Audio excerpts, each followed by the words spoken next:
Have you ever met a woman who seems completely unshakable, even when life gets messy?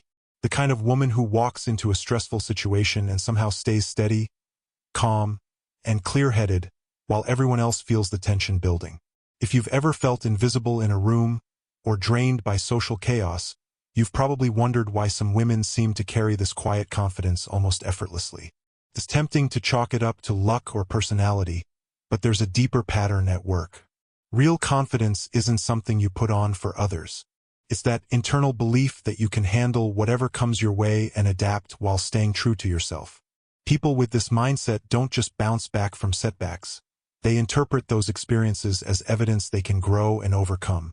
And that inner sense of capability changes how they behave in daily life. What most people miss is that confidence doesn't start on the outside. It starts quietly, in the way a woman talks to herself when things go wrong. Take internal resilience. When something fails, a project, a relationship, a plan, many people immediately panic. Their mind jumps to worst-case scenarios. But confident women tend to pause. They feel the disappointment, yes, but they don't let it define them. Instead of asking, "What's wrong with me?" their mind goes to, "What can I learn from this?" Psychologists often describe this as resilience, but in real life it feels less like a theory and more like emotional stability under pressure. Then there's self-belief, what psychology calls self-efficacy. This isn't blind optimism. It's the quiet trust that, I may not know everything yet, but I can figure it out.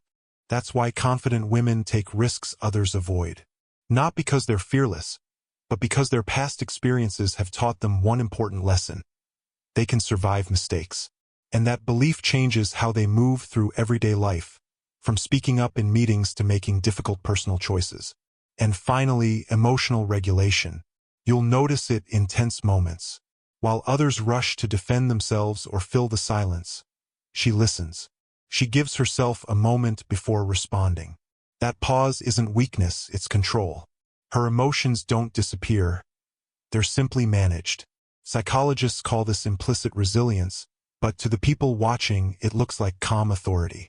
Like a secret inner anchor that keeps her steady when the room feels unsettled. This is the part of confidence no one talks about. It's not loud. It's not dramatic. It's built through small, repeated moments of self-trust, emotional awareness, and choosing growth over reaction every single day. You can see this psychology most clearly in everyday moments, the ones we all recognize. Think about a social gathering. Music is loud, conversations overlap, and everyone seems to be trying a little too hard. The confident woman isn't always the most talkative person in the room. Sometimes she's quietly observing. She notices who's genuinely listening and who's performing.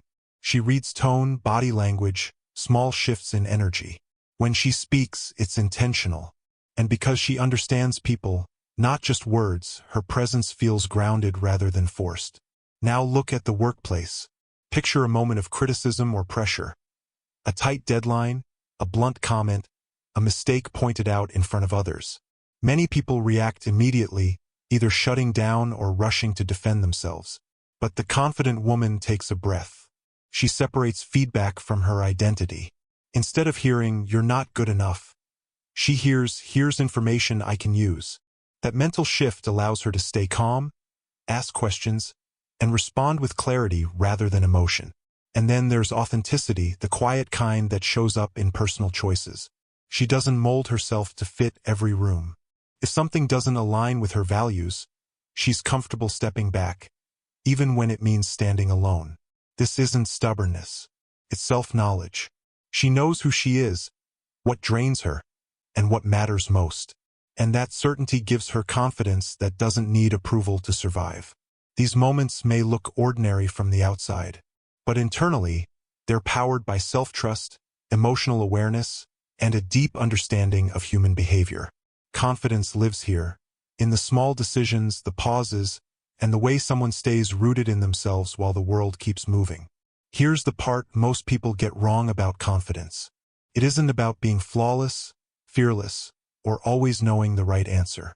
Even the most confident women experience doubt, hesitation, and moments of uncertainty. The difference is how they relate to those feelings. They don't see doubt as a warning to stop. They see it as a signal to slow down, reflect, and choose intentionally. Confidence, at its core, is a mindset. It's emotional awareness, the ability to notice what you're feeling without letting it take control. It's quiet resilience, the habit of staying steady even when things don't go as planned. Over time, these small mental choices add up. They shape how you speak, how you move, and how you respond to the world. And the important part is this: these patterns aren't rare or reserved for a certain type of woman. They're learned. The more you recognize how confident minds work, the more you start catching yourself in everyday moments. Pausing before reacting, trusting yourself a little more, choosing growth over self-criticism. This isn't about becoming someone else. It's about understanding your own inner world well enough to move through life with calm certainty. And once that shift happens, confidence stops feeling like something you chase and starts feeling like something you carry with you. As you've been listening, you may have recognized pieces of yourself in these patterns. Or maybe you thought of a woman in your life whose calm strength always stood out, even when things weren't easy. Confidence often hides in places we don't immediately notice. Quiet moments, thoughtful pauses, small acts of self-trust. So I want to hear from you. Which of these traits felt familiar to you? Or which one do you admire most in someone you know? And have you ever been misunderstood because of how your mind works? Because you process things differently? Or move through the world more quietly? If this helped you understand yourself a little better, imagine what else you'll uncover here. Subscribe to MindView so you don't miss the next insight. You might be surprised by how much it shifts the way you see people and yourself.